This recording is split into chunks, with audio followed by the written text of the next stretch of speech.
Hello everyone, welcome back to another study vlog. आज के इस व्लॉग में मैंने लगभग 6 घंटे पढ़ाई की और सोचा कि सिर्फ पढ़ाई नहीं बल्कि कुछ ऐसे थॉट्स भी आपके साथ शेयर करूं जो मुझे पर्सनली काफ़ी यूज़फुल लगते हैं। तो मेरे पहले स्टडी सेशन की शुरुआत हुई न्यूज़पेपर रीडिंग से और मैं सच में आप सबको यही कहना चाहती हूँ कि न्यूज़पेपर पढ़ना एक बहुत ही अच्छी हैबिट है। कभी कभी हमें उसके बेनिफिट्स तुरंत नहीं दिखते, लेकिन धीरे धीरे ये हमारी बहुत सारी हेल्प करता है।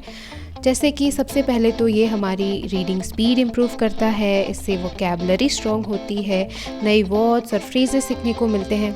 और जो सबसे इम्पॉर्टेंट बात है ना, न्यूज़पेपर हमें करंट अफेयर्स को सिर्फ याद ही नहीं करवाता बल्कि उन्हें डेप्थ में समझने में मदद करता है। और सच बताऊं, अगर आपने एक बार न्यूज़पेपर पढ़ना रेगुलरली शुरू कर दिया ना, तो कुछ दिन बाद आपको खुद ही लगेगा कि न्यूज़पेपर पढ़े बिना दिन कंप्लीट ही नहीं हुआ है।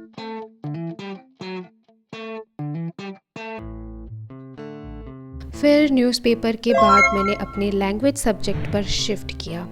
अगर आप नहीं जानते तो मैं एक ओडिया गर्ल हूँ और ओडिशा में बाकी सब्जेक्ट्स के साथ साथ हमें अपनी रीजनल लैंग्वेज यानी ओडिया का पेपर भी देना पड़ता है। रीजनल लैंग्वेज को लेकर बहुत लोगों के मन में एक मिसकंसेप्शन होता है कि लोग सोचते हैं कि इस सब्जेक्ट को ज़्यादा पढ़ने की ज़रूरत नहीं है या ये तो आसान ही होगा। लेकिन जब एग्ज़ाम हॉल में ग्रामर सेक्शन आता है तब अक्सर वही स्टूडेंट सबसे ज़्यादा मिस्टेक्स करते हैं। इसीलिए मैं हमेशा मानती हूँ कि किसी भी सब्जेक्ट को या किसी भी टॉपिक को हल्का समझकर इग्नोर नहीं करना चाहिए।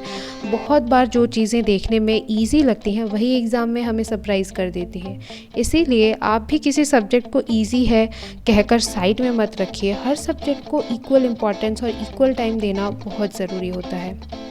उसके बाद मेरा थर्ड स्टडी सेशन था जनरल नॉलेज का। मेरे काफ़ी सारे नोट्स रिवीजन के लिए पेंडिंग थे, तो मैंने उन्हें रिवाइज़ किया और काफ़ी चीज़ों को दोबारा मेमोराइज़ भी किया। और यहाँ मैं एक इंटरेस्टिंग बात शेयर करना चाहती हूँ। स्टूडेंट्स के बीच में एक और मिसकंसेप्शन बहुत कॉमन है कि रट्टा मार कर पढ़ना या मेमोराइज़ करना बेकार होता है।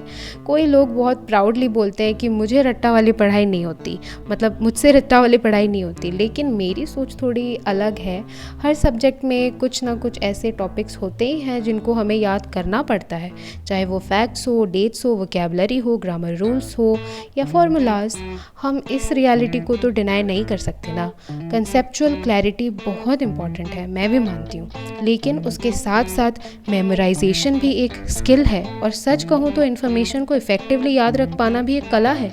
तो अगर आप उन लोगों में से हैं जो चीज़ें अच्छे से मेमोराइज़ कर पाते हैं तो उसके लिए ग्रेटफुल फील कीजिए, उसे अपनी स्ट्रेंथ समझिए और उस स्किल को और बेटर बनाइए।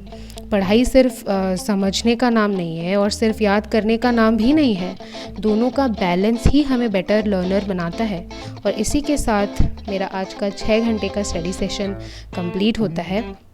और अगर आप यहाँ तक वीडियो देख रहे हैं तो दिल से थैंक यू। मुझे उम्मीद है कि आज के व्लॉग से आपको थोड़ी मोटिवेशन मिली होगी और शायद पढ़ाई को देखने का एक नया पर्सपेक्टिव भी।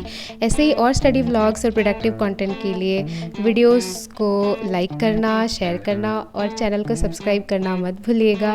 और हाँ, आपके प्यारे प्यारे थॉट्स और एक्सपीरियंस कमेंट सेक्शन में ज़रूर शेयर करिएगा, मैं उन्हें पढ़ना बहुत पसंद करती हूँ। मिलते हैं नेक्स्ट स्टडी सेशन में, तब तक keep learning, keep growing and keep showing up for your dreams. Bye bye, take care, thanks for watching.